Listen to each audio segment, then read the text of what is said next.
ሰላም ጤና ይስጥልን ውድ የሸገር ጆርናል ተከታታዮች፣ ዛሬ ሐምሌ 20 2018 ዓ.ም በዛሬው የመረጃ ሰዓታችን የነ ጀነራል ሰዓረ ገዳይ ከታሰረበት እስር ቤት በድብቅ ተወስዶ የደረሰበት አለመታወቁ፣ በትግራይ የድሮን ስጋትና የመጨረሻው የጦርነት ዝግጅትን በተመለከተ፣ በጅማ ከተማ የክፍል አለቃውን ሕይወት ያጠፋው ተማሪ፣ እነዚህንና ሌሎች ዝርዝር መረጃዎችን እናደርሳችኋለን። ለአፍታ አብራችሁን ቆዩ።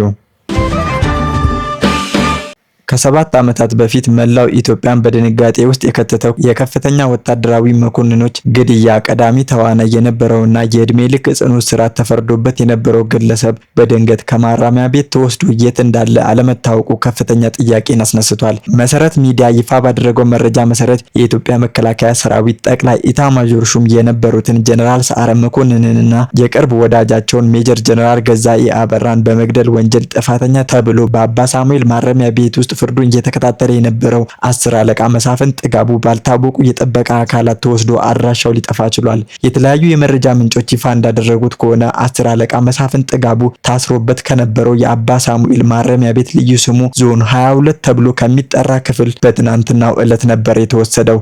ስማቸው እንዳይገለጽ የፈለጉ የማረሚያ ቤቱ ባልደረባ ይህንኑ አስደንጋጭ ክስተት ለመሰረት ሚዲያ አረጋግጠዋል። የጥበቃ አካላት ተከሳሹ ከነበረበት ክፍል አውጥተው ወዴት እንደወሰዱትና ለምን ዓላማ እንደተፈለገ እስካሁን የታወቀ ነገር እንደሌለም ተገልጿል። ይህ አይነቱ ከፍተኛ ጥበቃ የሚደረግለት እስረኛ ያለበቂ ማብራሪያ ከማረሚያ ቤቱ መወሰዱ በጉዳዩ ተከታታዮችና በሕግ ባለሙያዎች ዘንድ ከፍተኛ መደናገርን ፈጥሯል። ጉዳዩን ይበልጥ ለመረዳት ወደ ኋላ መለስ ብለን የሰኔ 15 2011 ዓ.ም አሳዛኝ ክስተትን ማስታወስ ተገቢ ይሆናል። በወቅቱ በአማራ ክልል ርዕሰ መዲና ባህር ዳር ከተማ በተካሄደውና የክልሉን ርዕሰ መስተዳድር ጨምሮ ከፍተኛ አመራሮችን ሕይወት ካለፈበት ጥቃት ጋር በተያያዘ በአዲስ አበባ ከተማም ተመሳሳይ አስቃቂ ድርጊት ተፈጽሞ ነበረ። 10 አለቃ መሳፍንት ጥጋቡ የጀነራል ሰዓረ መኮንን የቅርብ ጥበቃ አባል የነበረ ቢሆንም የተጣለበትን ከፍተኛ የህዝብና የመንግስት አደራ ወደ ጎን በመተው አስቃቂውን ወንጀል መፈጸሙን በወቅቱ መረጋገጡ ይታወሳል። ይህ ድርጊት በሀገሪቱ የፖለቲካና የጸጥታ ሁኔታ ላይ ትልቅ ጠባሳ ጥሎ ማለፉ አይዘነጋም። ግለሰቡ በቁጥጥር ስር ከዋለ በኋላ የፌዴራል ከፍተኛ ፍርድ ቤት ልደታ ምድብ 3ኛ የህገ መንግስትና የጸረ ሽብር ችሎት ጉዳዩን በከፍተኛ ትኩረት ሲከታተለው ቆይቷል። በወቅቱ የነበረው የፍርድ ቤት የክርክር ሂደት እጅግ ውጥረት የበዛበትና የብዙሃንን ትኩረት የሳበ ነበር። አቃቤ ህግ ተከሳሹ የተጣለበትን የህዝብና የመንግስት አደራ በመጣስ እንዲሁም ወንጀሉን በማቀናጀትና ለመፈጸም ከሌሎች አካላት ጋር በማሴሩ ምክንያት ከፍተኛ የሞት ቅጣት እንዲጣልበት ፍርድ ቤቱን አጥብቆ ጠይቆ ነበር። በሌላ በኩል የተከሳሹ የህግ ጠበቆች ደንበኛቸው ከዚህ ቀደም ምንም አይነት የወንጀል ሪከርድ የሌለበት መሆኑንና ሌሎች ማቅለያዎችን በመጥቀስ የሞት ቅጣት መጣሉ ተገቢ አይደለም ሲሉ በብርቱ ተከራክሯል። ፍርድ ቤቱም የሁለቱ ወገኖችን የክርክር ነጥቦች የቀረበለትን ማቅለያና ማክበጃ ሚዛን ላይ በማስቀመጥ በመጨረሻም 10 አለቃ መሳፍንት ጥጋቡ በዕድሜ ልክ ጽኑ እስራት እንዲቀጣ የመጨረሻ ውሳኔውን አሳልፎ ወደ አባ ሳሙኤል ማረሚያ ቤት እንዲላክ ማድረጉ የፍርድ ቤት መዝገቦች በግልጽ ያሳያሉ። እንግዲህ ይህንን ሁሉ የህግ ሂደት አልፎ ቅጣቱን እየተቀበለ የሚገኝ ይህን ግለሰብ አሁን ላይ በጽኑ እስራት እያለ ድንገት ከማረሚያ ቤት ተወስዶ ያለበት ቦታ አለመታወቁ በርካታ ያልተመለሱ ጥያቄዎችን አጭሯል። ከማረሚያ ቤቱ አስተዳደርም ይሁን ከሚመለከታቸው የፌዴራል መንግስት አካላት የተሰጠ ምንም አይነት ይፋዊ መግለጫ የለም። የፍርድ ቤት ውሳኔ ያረፈበት እስረኛ ደህንነትና አያያዝ ግልጽነት ሊኖረው እንደሚገባ የህግ ባለሙያዎች እያሳሰቡ ይገኛሉ። በትግራይ ክልል ድንበሮችና ራያ አቅጣጫ የሚስተዋሉ ከፍተኛ ወታደራዊ እንቅስቃሴዎች ክልሉን እንደገና ወደ አዲስ የመከራና የግጭት አዙሪት ሊመልሱት ይችላሉ የሚል የጎላ ስጋት መደቀኑ ተገልጿል። በመንግስት ወታደራዊ አካላትና በህወሓት መካከል እየተካሄደ ያለው የጦርነት ዝግጅት፣ የከባድ መሳሪያዎች ዝውውር እንዲሁም የድሮኖች በረራዎች ለአካባቢው ነዋሪዎች የሰላም ስጋትን ፈጥረዋል። ባለፉት ጥቂት ቀናት ውስጥ የመከላከያ ሰራዊት አባላት ከዘመናዊ ወታደራዊ ተሽከርካሪዎች ጋር በተለያዩ አቅጣጫዎች ወደ ትግራይ ድንበር አቅጣጫ እየገቡ እንደሚገኙ የተገለጸ ሲሆን ከመሬት እንቅስቃሴው በተጨማሪ መረጃዎችን ለመሰብሰብና ሁኔታዎችን ለመከታተል ድሮኖች በአካባቢው አየር ላይ በተደጋጋሚ ሲያንዣብቡ ይስተዋላሉ። በተመሳሳይ መልኩ የህወሓት ታጣቂዎች በራያ አቅጣጫ ሰፊ ወታደራዊ ዝግጅቶችን በማድረግ ላይ እንደሆኑ የተጠቆመ ሲሆን አዳዲስ ሰልጣኞችና ተጨማሪ ኃይሎችን ያጓጓዙ ተሽከርካሪዎች ወደ ቀጠናው በመግባት ላይ ይገኛሉ። ከዚሁ ጋር ተያይዞ የህወሓት ታጣቂዎች ከድሮን ጥቃት ለመሰወርና ለማምለጥ ሲሉ አካባቢያቸውን ከሚመሳሰሉ የደን ቅጠል አልባሳት ጋራ በመመሳሰል የሚያደርጉ ልዩ ወታደራዊ ስልጠናን የሚያሳዩ ቪዲዮዎች በማህበራዊ ሚዲያ ገጾች ላይ ከፍተኛ መነጋገሪያ ሆነዋል። በሁለቱ ወገኖች በኩል በድንበር እና በወታደራዊ ሰፈሮች ዙሪያ እየተደረገ ያለ ይፋዊና ሚስጥራዊ ዝግጅት በቀጠናው ዳግም የታጠቁ ኃይሎች ወደ ከፋ ግጭት ሊገቡ ይችላሉ የሚለውን ስጋት ከፍ አድርጎታል። ከወታደራዊ ስጋት ጎን ለጎን በትግራይ ክልል ውስጥ ከተከሰተውና ከጊዜ ወደ ጊዜ እየተባባሰ የመጣውን የጥሬ ገንዘብ እጥረት በማህበረሰቡ ዕለታዊ እንቅስቃሴ ላይ ከፍተኛ ጫና እያሳደረ ይገኛል። የጥሬ ገንዘብ እጥረት እጅግ ከመባባሱ የተነሳ ህብረተሰቡ ጥሬ ገንዘብ ለማግኘት ሲል ተጨማሪ የኮሚሽን ክፍያዎችን ለመክፈል መገደዱም ተገልጿል።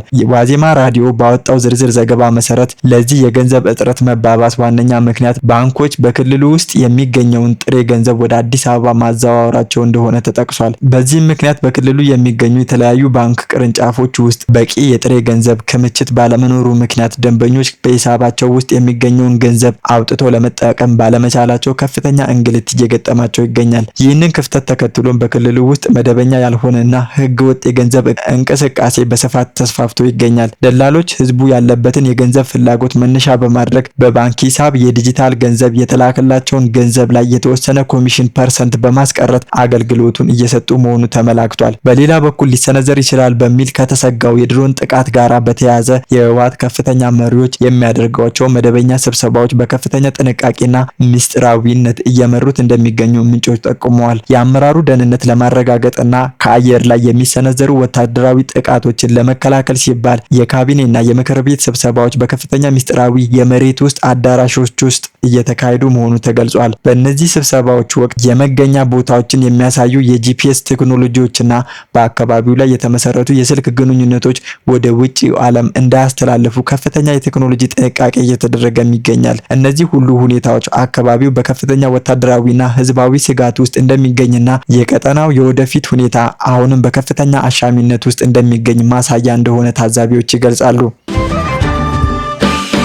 በኦሮሚያ ክልል ጅማ ከተማ በሚገኘው ሄርማታ አንደኛ ደረጃ ትምህርት ቤት ውስጥ በተማሪዎች መካከል የተፈጠረ አለመግባባትን ተከትሎ አንድ ተማሪ የክፍል አለቃውን በስለት ወግቶ በመግደሉ የጅማ ከተማ ከፍተኛ ፍርድ ቤት ጥብቅ የቅጣት ውሳኔን አስተላልፏል። ይህ ድርጊት የትምህርት ቤቱን ማህበረሰብ፣ ወላጆችና የከተማዋን ነዋሪዎች በእጅጉ ያሳዘነና ያስደነገጠ ክስተት ሆኖ አልፏል። የትምህርት ተቋማት የእውቀትና የስነ ምግባር መቅሰሚያ መሆን ሲገባቸው ወደ ሁከት አውድማነት መቀየሩ ጉዳዩን ይበልጥ አሳሳቢ ያደርገዋል። የጅማ ከተማ ፖሊስ ባደረገው ማጣራትና ለፍርድ ቤት ባቀረበው ዝርዝር የምርመራ መዝገብ መሰረት ተከሳሹ ተማሪ ሙአዝ ቢላል በክፍል ውስጥ ከፍተኛ የሆነ ረብሻን በመፍጠር የመማር ማስተማር ሂደቱን ሲያውክ ከቆየ በኋላ ተከሳሹ ክፍሉን ሲረብሽ ቆይቶ መምህራንና ተማሪዎች ባሉበት ሁኔታ በመስኮት ዘሎ በመውጣት የከፋ የስነ ምግባር ጥሰትን ፈጽሟል። በዚህም ወቅት የክፍል አለቃው የነበረው ሟች ተማሪ ሙሳብ መሐመድ የተሰጠውን የክፍል ኃላፊነት በመወጣት የተከሳሹን ህገወጥና ከስነ ምግባር ውጪ የሆነ ድርጊት አጥብቆ ተቃውሟል። የክፍል አለቃው ተማሪው ሙሳብ መሐመድ ድርጊቱን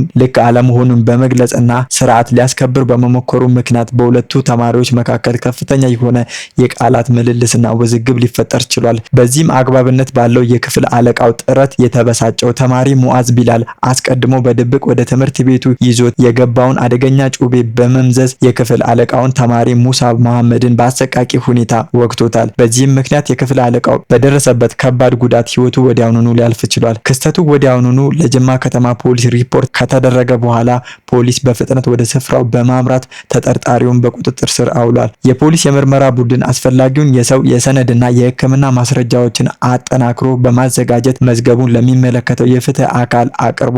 ጉዳዩን በከፍተኛ ትኩረትና ጥልቀት ሲከታተል የቆየው የጅማ ዞን ከፍተኛ ፍርድ ቤት የቀረቡለትን የአቃቤ ህግ ማስረጃዎችና የፖሊስ የምርመራ ውጤቶችን መርምሮ ተከሳሹ ድርጊቱን መፈጸሙን ከማንኛውም ምክንያታዊ ጥርጣሬ በላይ አረጋግጧል። በመሆኑም ፍርድ ቤቱ ሐምሌ 17 2018 በዋለው ችሎት ተከሳሽ ተማሪ ሙአዝ ቢላል በፈጸመው የሰው መግደል ወንጀል ጥፋተኛ ሆኖ ስላገኘው የ15 ዓመት ጽኑ እስራት በይኖበታል። የፍርድ ቤቱ ውሳኔ ወንጀል አድራጊው ላይ ተመጣጣኝ ቅጣት ከማስተላለፍም ባሻገር መሰል ወንጀሎች ወደፊት በትምህርት ቤቶች ውስጥ እንዳይደገሙ ጠንካራ የማስተማሪያ ምልክት የሚያስተላልፍ ሆኖ አልፏል። ይህ በጅማ ከተማ ሄርማታ አንደኛ ደረጃ ትምህርት ቤት የተከሰተው አሳዛኝና ዘግናኝ ድርጊት ለመላው የሀገሪቱ ትምህርት ቤቶች፣ ለመምህራን፣ ለወላጆችና ለትምህርት ቢሮ ኃላፊዎች ትልቅ የማስጠንቀቂያ ደወል ነው። ትምህርት ቤቶች ለቀጣይ የትምህርት ዘመን ከፍተኛ የሆነ ግንዛቤ ወስደውበት የጥንቃቄ ስራቸውን መስራት ይጠበቅባቸዋል። ተማሪዎች ወደ ትምህርት ቤት ግቢ ሲገቡ አደገኛ ቁሳቁሶችን ይዘው እንዳይገቡ ጥብቅ የሆነ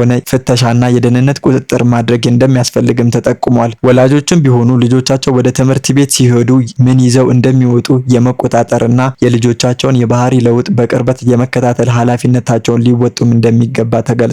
የትምህርት ቤት አካባቢን ደህንነቱ የተጠበቀና የመማር ማስተማር ሂደቱን ሰላማዊ ለማድረግ የሁሉም ማህበረሰብ የጋራ ኃላፊነት መሆኑ ይህ አሳዛኝ ክስተት በድጋሚ አስገንዝቦናል። ውድ አድማጭ ተመልካቾቻችን ለዛሬ ያሰናዳንላችሁ መረጃዎቻችን እኚህን ይመስሉ ነበረ። አብራችሁን ስለቆያችሁ ከልብ እናመሰግናለን።